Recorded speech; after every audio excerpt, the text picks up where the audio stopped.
Hi, all. Thank you very much for joining us. As you all know, recently on October 13th, I was falsely accused of trying to assassinate former president or current president Donald Trump. Glad to say current president. I'm so used to saying former president, but current president Donald Trump or incoming president Donald Trump. Now, what you all might not know is that this was the second false accusation that threatened to destroy my life. One of the reasons that I do what I do with the America Happens Network and exposing corruption and doing things like calling out the bar, calling out our judicial societies is because of a prior experience I had with false accusations, with destructive things being done upon my life. And some of you might know about this, a lot of you don't. It was when my children were kidnapped and trafficked out of Toronto, Canada, where I was there temporarily producing a TV show that was a USA-Canada co-production. And after I asked my wife at the time for a divorce, she then went on to kidnap and traffic the children. And frankly, I haven't seen my kids for 7 years now. I haven't seen them properly for 9 years now because of the corruption that happened during what occurred in Canada, essentially. So this episode right here is with a gentleman named Jeffrey Potofsky that claimed to be an investigator, that claimed to be essentially a Roy Donovan fixer type that was supposed to fix all the crazy things that had happened in Canada, all the crazy, unlawful nonsense that had happened in Canada. And this interview was actually recorded prior to me being called the third potential assassin in what was international defamation and what thus far has already proven to be completely untrue. And so I find myself in a crazy situation in life, frankly, where twice in my life is attempted to be destroyed by corrupt individuals. First time as a visitor in Canada, being a full-time resident of California, I was a visitor in Canada doing a production there, and what led to essentially my children being kidnapped and trafficked out of the country to the United Kingdom. And because I tried to speak up about that, I was called a cyberbully. I was essentially, the Canadian government came after me to destroy my life. And now, 5 years after that, 6 years after that, we see what happened with the Sheriff Bianco and people within the US government trying to destroy my life. And you have to ask yourself, why do these bodies keep trying to destroy my life with lies, with obviously provable lies? Now, I'm not going to ramble on anymore. I'm going to actually have a piece after, or I'm going to have a segment after this episode where I try to bring this whole situation together. And first, watch this episode. You're going to learn a lot of things about me that you didn't know. And then there will be a postscript at the end of this episode, and please hear that out as well. I thank you. All right, welcome to the latest episode of Blood Money. Today we have a very special guest, Jeffrey Potofsky. Firstly, how are you doing, sir? I'm doing well, thank you. It's great to have you on the Blood Money podcast. So for the viewers out there, Jeffrey does something, the best way I could describe what Jeffrey does is the Roy Donovan show on Showtime. Jeffrey's a private investigator by profession. He's also a lawyer. But what he really does is problem solve. He makes the impossible possible. And in fact, Jeffrey's helping me on an issue that I will tell you about in just a moment once Jeffrey gets to speak a little bit about his work and tell us a little bit of background on what he does and, you know, how he learned what he does. So Jeffrey, the mic is yours. Tell us a little about your background and who you are. Oh, first of all, thank you very much for having me. I will make one correction right off the bat. I am not a lawyer. My title is Esquire. It was something that was bestowed upon me by a baron from the south of France.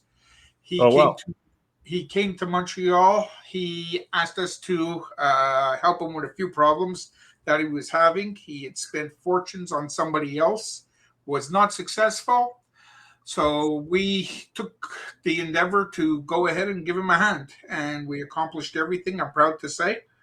The only thing that we did not accomplish was somebody had spray painted his car, a Rolls Royce, with yellow spray paint, but so be it. That's the way it goes. Okay. The important stuff we got done.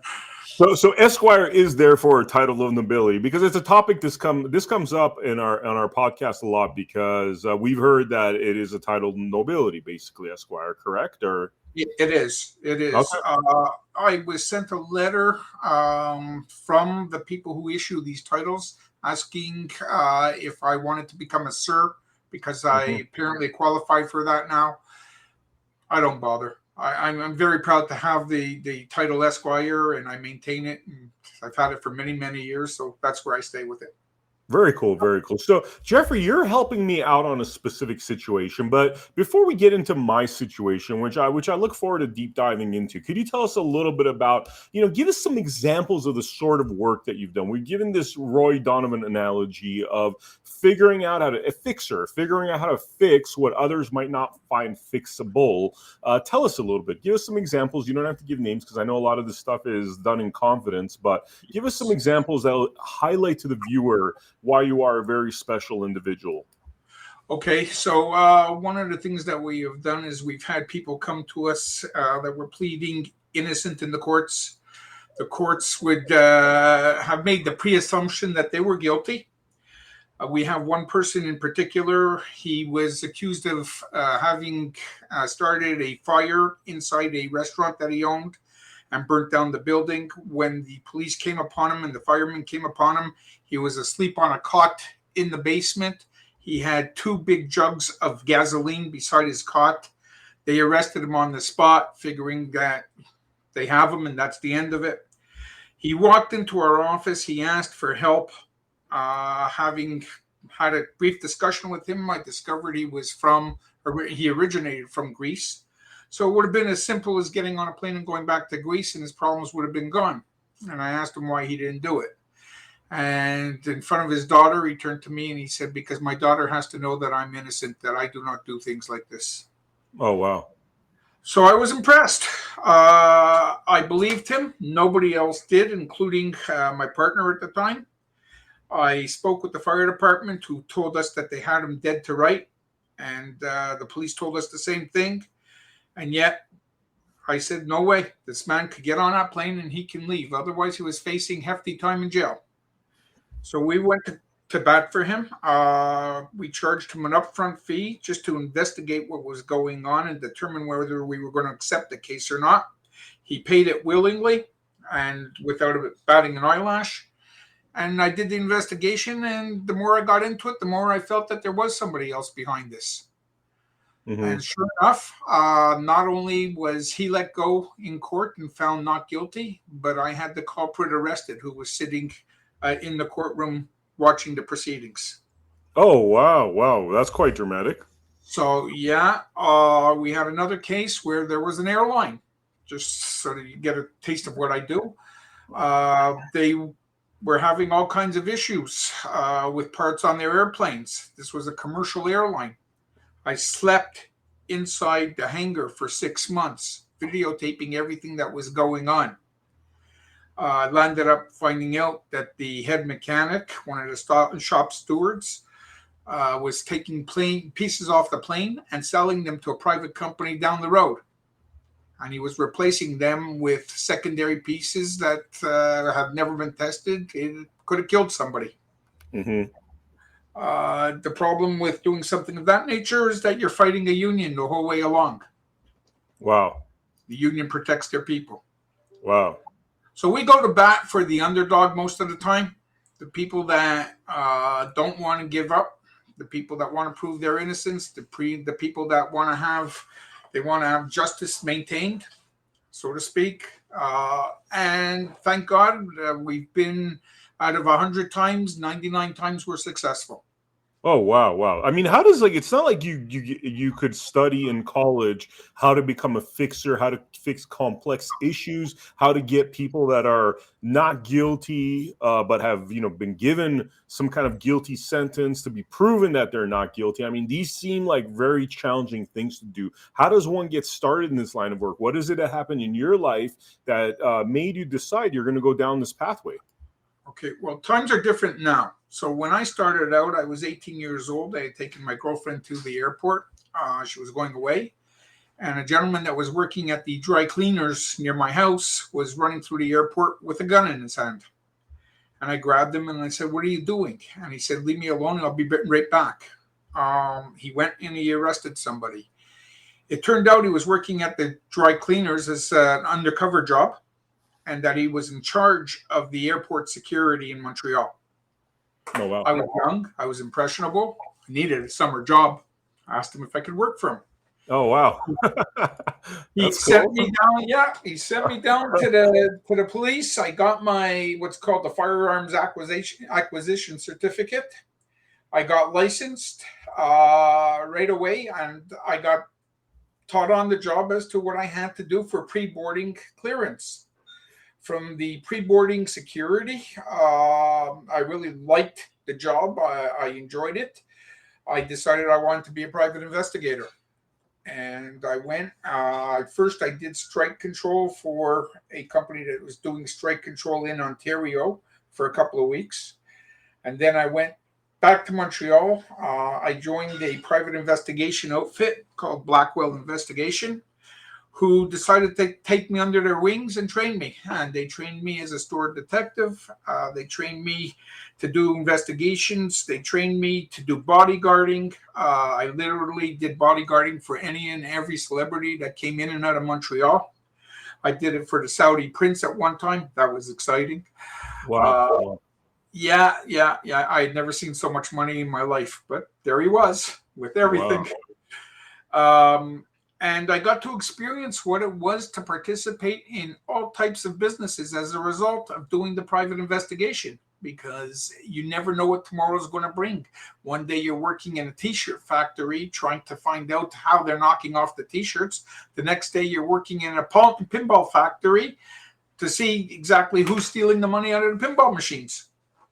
Wow. So you gain knowledge into everything. From there, I went to work with some of the federal authorities in Canada and some of the federal authorities in the US of A. I learned quite a bit over there. They asked me to join the police force. I said no. I don't believe in working for the police force for my own reasons. I was having a lot of fun doing what I did. Mm-hmm. Then, as we progressed, I had a gentleman that I met who was a specialist in solvency reports. Not having much of a background in finance other than a BCom from the university, I wanted to learn how to do a solvency report. And he took me under his wing and he taught me how to do solvency reports, how to track down people's assets, especially people that are going divorced and the gentlemen that want to hide their assets, usually from their wives. He taught me how to do skip tracing, so that was locating somebody who did not want to be found so that they could not be served with a judgment or a subpoena or whatever it may be. And I found that exciting. I found it invigorating. I also saw the writing on the wall when it came to doing investigations, and you don't have to do too much more than just sit behind a desk with a good, strong computer nowadays in order to locate somebody or know what their habits are. So solvency reports proved to be very interesting. It also gave me a chance to get to know the world, because you have to travel the world. You've got to be able to blend in wherever you are in order to get the information that you require. We had a lady that called our radio show in Montreal, just to give you an example. And she told us that her husband had passed away, and she was sitting at a desk with her next door neighbor. And she said her next door neighbor said to her, "Whatever happened to all of those houses and land that your husband owned in the United States?" She knew nothing about it. Oh, wow. And so I landed up going to spend 2 weeks in Florida, and I came back with $10 million worth of land that was now put into her name because the lawyer in Florida that represented her husband decided to keep it for himself. Wow. Yes, we had him arrested, and we gave her back what was rightfully hers. Wow. Amazing. We also do resourcing. So what does resourcing mean? A lot of different things. We look for money for people who are building businesses and they're not, for whatever reason, they're not entitled to go through customary channels to be able to get the money they require. We have one person in Nova Scotia who has a brake factory. He wasn't able to get the materials that he needed, and he was on the verge of bankruptcy because of it. We were able to locate those materials for him, and he's flourishing today, thank God. We do all types of resourcing. We have people who come to us and say their child or their spouse needs a kidney transplant. Can we help locate a kidney for them? And we go to bat for them, and we give them all the information that we gather. Most of the time, it's very gratifying work.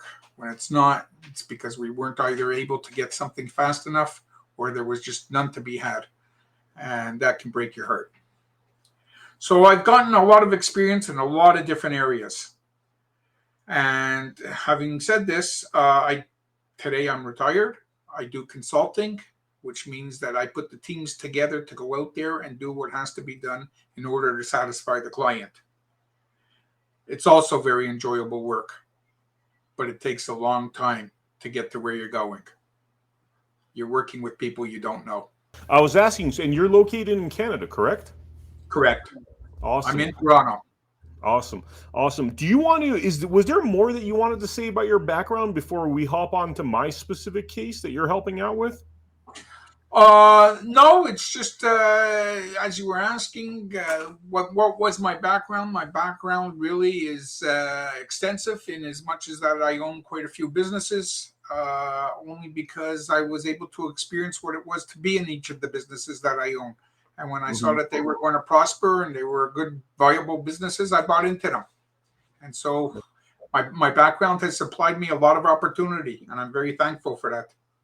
That's amazing, man. That's amazing. And so let's get into the situation that we're currently facing. I mean, before I describe too much about what I've been going through, do you want to talk a little bit about my case and what you know about it?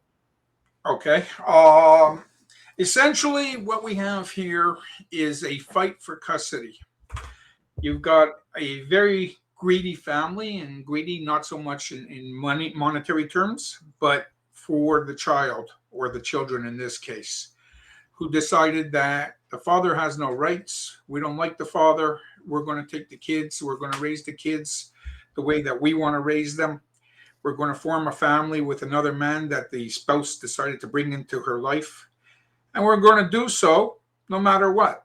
So what does that mean? That means that in your case, your ex-wife decided that she was going to play judge and executor, and she was going to pick the kids up in Canada, take the kids from Canada over to the UK, and she was going to build a life for herself and the kids over there. A lot of wrong has been done because of this, because she decided she was going to abscond with a lot of money that she was able to get her hands on prior to having actually left Canada. She decided in her own mind that it was best for the kids to be taken away from their father. Parental alienation never even figured into her mind, and I'll get to that a little bit later. She's a lady that has a very strong family behind her. She's got a family that's they've been afforded quite a bit of wealth, and this family has decided that they're going to spend whatever it's going to take, and they're going to buy off whoever they have to buy off in order to win custody of the children. What she has not figured out, and probably hasn't still, is that justice is going to prevail. What does that mean? Well, that means that we're going to take all the wrong that has occurred and we're going to bring it to the courts. We're going to make sure that the courts know how she has acted, how the people around her have acted, how there has been a lot of fraud involved in this case, how there has been money laundering involved in this case, how the kids have faced parental alienation without her having thought twice about it. So in other words, as long as she got what she wanted, it didn't matter what her kids wanted or what was best for her kids. It's as long as she profits from it. Story's about to come to an end. That's not going to be. We're going to go to the UK. We're going to present our facts. We've already presented a few facts to the courts, and we're asking for them to look into it. What is going to come from this? Well, Because we're up against a law firm that's got quite a reputation in the UK, it's not going to be an easy fight. Having said that, we've got to make sure it's going to be a little bit easier than what they intended for it to be. And how are we going to go about that? We've gathered a lot of evidence. And these lawyers are governed by an association in the UK. The association's already been alerted that we'll be giving them the evidence as we deem necessary, so that they can go after the lawyer, possibly even the whole law firm, and reprimand them and do what must be done. That's number one. Number two, the children each seem to have a lawyer. The lawyer's first responsibility, whether it's the parental lawyer or the children's lawyer or anybody's lawyer that's involved in this case, is the children. There has not been one lawyer, not one reflection of anybody actually caring for the children. This is going to be pointed out to anybody and everybody who can do something about it. As I said, the children come first, and nobody seemed to take that into consideration. You then have a bunch of social workers or psychologists social workers posing as psychologists, which they do, and we found out otherwise. This is going to be brought to the Association of Psychologists, and it's going to be pointed out that these people cannot write reports calling themselves one thing when they actually only have degrees saying that there's something else. So we're going to put the battle together. We have other things that I cannot mention, but we have other aspects of law that will be brought forth, and we are going to teach these people that the kids' lives have to be maintained and have to be stabilized, and that they cannot be taken away from their parents, and they cannot be taken away from their grandparents. There's a Dr. Guidabaldi who we checked into in the United States. He's out of Boston, Massachusetts. Dr. Guidabaldi is one of the foremost psychologists when it comes to parental alienation. He's got writings that we're just waiting for them to send to us, which shows that the paternal grandparents are more important than the maternal grandparents. And this is something that the general public would tell you exists, but otherwise. So in other words, people believe that it's always the maternal grandparents that play a bigger part in the children's lives than the paternal ones. And that's a fallacy. Wow. So we will be presenting that. We have asked him if he would come to Boston. I've come to the UK from Boston. He has not responded to us as of yet, but the request only went in a short time ago. So we're hoping that he's going to get back to us. I have yet to speak to the man. I've only read his writings, and I cannot wait to present them. There are forensic psychologists that we spoke with out of Montreal who are world-renowned. These forensic psychologists also have stipulated that after having reviewed the file, there is nothing in there to indicate that the children's best interests were looked upon. All of this will be presented to the courts. Wow. We then have a father, in this case yourself, who has spent hordes of money trying to capture your children, trying to make their lives better, trying to teach them who they are, how they should act throughout their lifetime. You have been definitely a noble person in their lives.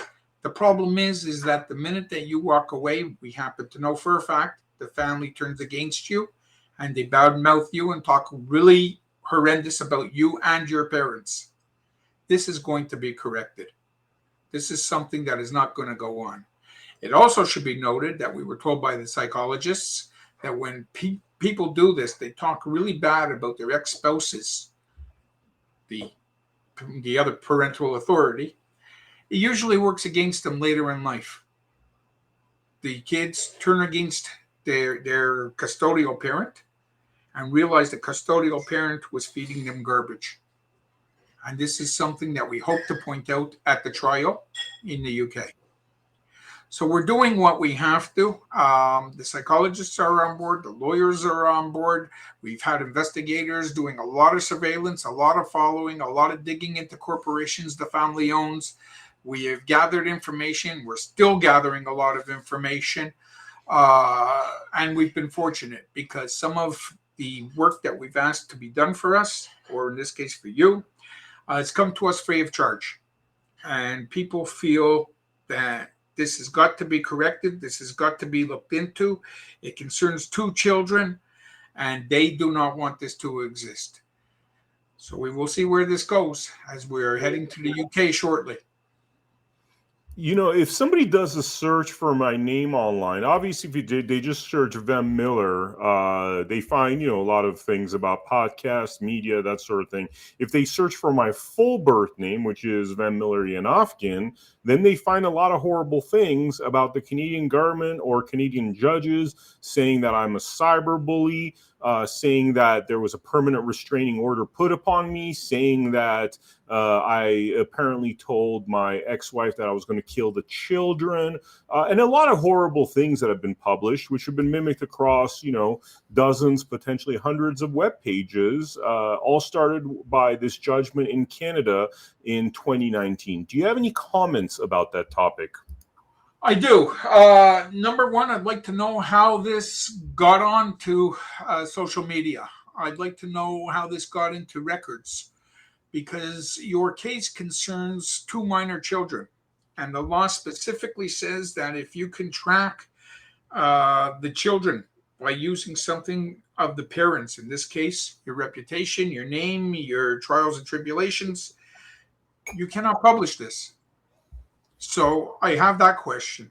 The second question I have is, who put this there? Who went looking for it so that it would appear there? We've yet to find that out. I don't know if we'll ever find that out. Social media is a terrible thing nowadays. You could put whatever you want on it and people can dispute it all they want, but it never disappears. And this is a problem. So we've got to do a lot of digging. Yes, it's ruined your reputation. And should we find who's responsible for it, they will pay. We will sue them. Defamation of character, slander, whatever be it. And we will go after them. And we hope to be able to present all of this to your children so that they see who their father really is and how their father has stood up and fought for them all these years. They have nothing but to be proud of in their father. And it's not because I'm on your podcast. I would tell any father the same thing. If you fight for your children, if you lose everything you have in life, you've done the right thing, because this is your children. And you know that you will gain back everything that you lost plus more. It takes time. It hurts. It's a devastating experience to go through. We know lots of fathers, the majority of fathers who have gone through it. It's got to be stopped. And damaging somebody on social media damages not only their reputation, but their chance for moving forward, for advancing in life. So yeah, I have a lot to say about it, but now's not the time. We've got to wait until we get in front of a judge and a court. And we will go from there. I mean, what do you think happened here, though, Jeffrey? Because this is such an unusual situation. And if I could give a summary to the viewers, this is probably going to be released far after when it's recorded. We're actually recording this on May 27. I was looking at the clock up here of 2024. You're probably going to see this a lot later once some of the things that Jeffrey's talking about have come to fruition, right? But the status quo thus far is that essentially my children, and tell me, Jeffrey, if anything I say is misspeaking, correct me if I've made any mistakes here, but my children were kidnapped from Canada while I was briefly there. I was raised in Los Angeles. My business has always been in California. I'm in film and television production since I was a kid, and I happened to be in Canada for a brief amount of time. That's where my children were kidnapped by my ex-wife right after I asked for a divorce, and that's really what started this 8 years of just insanity, frankly, and in fighting for my children, as Jeffrey's saying, I've never stopped fighting for my children. These attacks kept coming on to me, and by profession, I'm as anybody watching the America Happens Network right now knows, just on an America Happens Network alone, there's 600 pieces of content, a lot of documentaries, a lot of exposés. Basically, it's very clear for anybody searching Vem Miller that one of the things I've done in my career consistently is do documentaries, exposés dating back to the mid-90s, by the way, dating back to when I was a kid, right? But now you look online and it says, Vem's a cyberbully, and, essentially saying that my work in videos, documentaries is some form of cyberbullying, because one of the things that I did when this travesty started going down is I actually started making content about the travesty, about particular judges that I felt were corrupt, Judge Akbarali and Judge Christensen of Canada, that really started this snowball effect that we are here with 8 years later, in terms of me not seeing the kids properly for the last 8 years, the children being alienated, the children being abused, my parents being alienated, our last name being grossly defamed online. So tell me, Jeffrey, what do you think about all of this stuff that's happened and why it happened? Why it happened is because you lost sight of what the prize was. So what does that mean? That means that all along your efforts should have been geared towards fighting for the children. Unfortunately, it's almost like a bailiff. A bailiff comes to serve you papers, you get hot at the bailiff. But the truth of the matter is the bailiff is nothing more than a glorified courier. Why fight with the bailiff? It's the guy who wrote the papers, the guy who filed the suit, the guy who's accusing you of something that you have the beef with. Mm-hmm. In this case, the judges, some of the judges aggravated you, and you would fight with the judges. You lost sight of what the prize was. You had to continuously fight for the children, not against the judge, not against the prosecutors, not against the attorneys, but fight to get the children. And this, unfortunately, I see is still happening from time to time today. We're going to go after all of these people. We're going to make sure that they have to pay any damages the court deems necessary. And we're going to counter some of the judgments of the people who already obtained them against you. If it's possible, it may be over the time limit in certain instances. But no matter what, we could always institute a new suit against them. The people want to ruin you. And given the opportunity, they're going to do it. Especially when it comes to lawyers and judges, prosecutors. They know the law. They know how they can press, how far they can press. They know where they can go with this. And chances are when you get into court, no matter what you want to believe, there's always nepotism. Okay? They're going to win their case against you. Because the guy who's sitting behind the bench, or the woman who's sitting behind the bench, is a friend of theirs, is a schoolmate of theirs, is a relative of theirs, something. They've all been in this profession a long time. They know one another, they talk to one another, and it's hard for one friend to turn against another friend. So a few mistakes were made in that regard. Putting it online, that's a whole different story. The stuff that is in the public domain, it's allowed to go online. But as I said, it cannot point towards the children. And a lot of what I read points towards the children. So I've got questions about that. This is why it happens. This is where it's going. Right now, the best thing for us to do is to fight for the children, fight for their rights, fight for their well-being, and we're going to win it. Once we win that, everybody else is going to fall because we're going to institute one suit after another, and there's going to be many of them, and these people are going to come to court, and unfortunately, when they come to court, they're not going to have any knowledge of the evidence that we're going to be bringing to court against them, right? Because in their minds, this is not evidence. They're innocent. Wow. We have a surprise for them. Wow. I mean, somebody like me that's been, and honestly, Jeffrey, they took their shot at me, and I don't know if, I don't know how I could put this in words, but me being alive, healthy, and in positive mental health, because I have been in really positive mental health for a very long time, being crushed by what was going on. I mean, that's not what they expected, that's not what they expected, but you're saying that there was clear-cut intent to pretty much carpet bomb my life here. Absolutely. Absolutely. First of all, it makes them look like a hero. So, I mean, they went after somebody and they won. Another notch in their belt. Okay. In the case of your ex-wife, they are able to get judgments against you. And so she sort of feels vindicated. She was the one in the right. Right? They went to war, they proceeded, and they think they won. But you know what? The war's not over. We'll see who wins. Wow. Wow. All right. Big words, my man. Big words. Yeah, it is. But I've been at this for over 40 years. Mm-hmm. So I know how they go. I don't have all that much experience when it comes to the UK. The United Kingdom is a Commonwealth country, so we're good.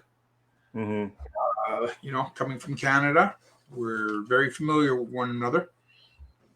And we're going to get what we want. It's just going to take time and patience. Simple as that. Yeah. I would love to involve the United States somehow. I hope to bring that into play later on, much later on, actually. But right now, we have to make sure that the kids are being looked after properly and that they know at least some of the truth, if not all. Wow. Wow. Amazing, Jeffrey. Amazing. Do you have any thoughts, before we wrap up about Akbar Ali, Judge Akbar Ali per se? Do you have, you've read some of the things that she did that instigated all this. Do you have any thoughts you want to share at all about her? No, I want to reserve my thoughts. This is exactly what I was talking about. I don't want to attack the judges. I don't want to attack anybody. I want to make sure the children are safe and sound. Then we'll do a second show, and I'll gladly tell you what my thoughts were. Okay. Awesome. Well, Jeffrey, this has been really amazing to have you on the Blood Money podcast. Really what you do is the heart and soul of what the Blood Money podcast is about. Every episode we're talking about topics of corruption, controversy, and seems as though this is the sort of thing that's been missing. I wish there was more of you out there that were actually fighting the righteous fight. That seems to be something that's grossly missing from our systems, isn't it? You have to dig. There are quite a few people out there like myself, quite a few companies out there like myself. You just have to dig. And when you find them, they'll walk over dead bodies to make sure that you're in the right. Wow. Do you have any words in terms of, and again, remember, this is going to be seen at a later time, any words particularly for my children, for my ex-wife, for my mother, for the maternal grandparents? Is there any words you'd like to share to any of these individuals, knowing that this is going to be seen at a later time? For your mom and dad, yes. I can tell them that they've got to hang in a little bit more. They should have nothing to do with this whatsoever. They should have been seeing the children. They should have been enjoying the children's company, actually talking to the children about their experiences in life. I happen to know some of it. They would have been bona fide teachers for these children. The children would have gotten nothing bad from these people. They're lovely, lovely people, full of knowledge. So they just have to hang in a little bit because we're going to bat for them very much so shortly. And we hope to turn this around. To talk to your ex-wife, to talk to her parents, shame on you. That's all I could say. Shame on you. You put your own interests ahead of the well-being of children. I don't have much respect for people like that. That's it. Anything further? We'll wait until the next show. Amazing, Jeffrey. Amazing. Thank you so much for coming on to the Blood Money podcast. For the viewers out there, this is going to be part of an ongoing series. We're going to be documenting exactly what happened because, as you all know, there's been people out there attacking me about being a cyberbully, using these Canadian judgment from the Canadian judgment from 2019 to say that I'm a bad guy. And so it's time that we explore this story. And when the time is right, we're going to be releasing a lot of content about this topic. And please do follow it. Thank you so much for showing up to the Blood Money podcast. Make sure you go to americahappens.com, insert your email address so you could stay subscribed to our network. And I will see you all on the next episode of Blood Money. All right, so here's the postscript to the episode that you've just seen, without a hat this time. So as you guys all heard, this Jeffrey Potofsky individual was very emphatic that there were crimes committed against myself, my children, my parents, and that a lot of this would be set straight. But unfortunately, just weeks after this interview was shot, we were frankly, after giving Jeffrey Potofsky a unusual amount of money, we were becoming concerned that not a shred of evidence that he says he had gathered was presented to us in any form whatsoever. And it very much started feeling like a scam. It felt like very much like what he was doing was a scam. And so I said, Jeffrey, I'm not going to give you another penny until you show us the evidence of all this work that you said that you had done. And we're talking to the tune of tens of thousands of dollars were given to this Jeffrey Potofsky. And this is when Jeffrey Potofsky turned against me. Fortunately, I recorded all of our conversations with Jeffrey Potofsky, and it's very clear that until the moment I said, Jeffrey, there's no more money until you start showing us actual evidence for all this stuff that you were supposed to have done that we paid you tens of thousands of dollars for. Then he turned against me, essentially started using the same kind of accusations that my ex-wife and mother-in-law, former mother-in-law, had said about me, that I am somehow a bad person because I'm a cyber bully, and essentially just completely turned against me, dropped the matter, didn't present us with one piece of evidence as to all this work that he has gone on the record and said he's done. And by the way, this is one of many recordings that I have of him. I have hours and hours of recordings with this Jeffrey Potofsky. And it's very clear that he is 100% in my corner until we stop paying in money. And all we did was ask him for evidence that the work that he's doing, and that's when he completely turned against us, dropped the case, and this is unfortunate. This is unfortunate because it shows you kind of the quality of people that we're often faced with in this world. People that lie to you, people that act a certain way just to get money, and then they drop the ball on you. So this is going to be an ongoing story. I'm going to be very vocal about both these instances, the false accusations that I am indeed somebody that would cause harm to anybody, much less a president who I adore, and the false accusations by my ex-wife. What you see here is that men are nothing but fodder. There is no law. It's not like the FBI thus far has investigated the kidnapping and trafficking of these American children, kids that were born and raised in Los Angeles.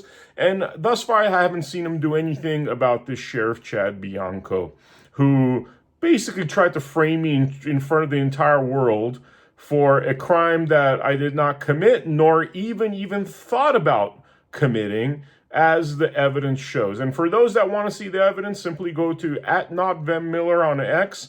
Everything's already posted that shows that Sheriff Bianco lied 100% about everything he said about me, with the exception of my name and my birth date. And unfortunately, this is the second incident in my life, as you've just learned, of lying officials. And the through line to these stories is that there are no watchmen. There is nobody protecting the American citizens. They didn't protect me when these American children were kidnapped and trafficked, literally stolen. And they don't seem to be protecting me now when it's abundantly clear that Sheriff Bianco is a liar, somebody that abuses his privilege and position. So that's the unfortunate reality. And all I could do is expose this nonsense. Thank you so much for joining us for this episode of Blood Money. I will see you all on the next episode.